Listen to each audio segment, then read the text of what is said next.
গো ma'am সাহেব, এই কয়টা জিনিস মাছ এতক্ষণ লাগে আপনার? লন, এটাও শেষে মাছবেন। লন,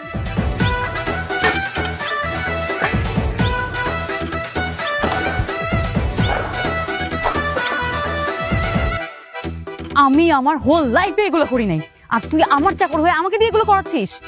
সহ্য করার একটা লিমিট থাকে, আর সহ্য করবো না। উকিল সাহেব, এই উকিল সাহেব, আপনি কই দলিল লয়েন? আপনাকে ম্যাডাম চুক্তিতে হাইরা গেছে, 10 কোটি টাকার 1 টাকা হারা দিব না।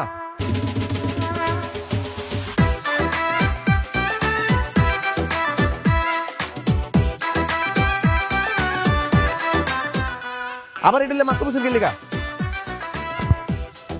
ডিল হেরে যায়নি, কিন্তু মেজাজটা খারাপ হয়ে গিয়েছিল বলে রাগটা কন্ট্রোল করতে পারিনি।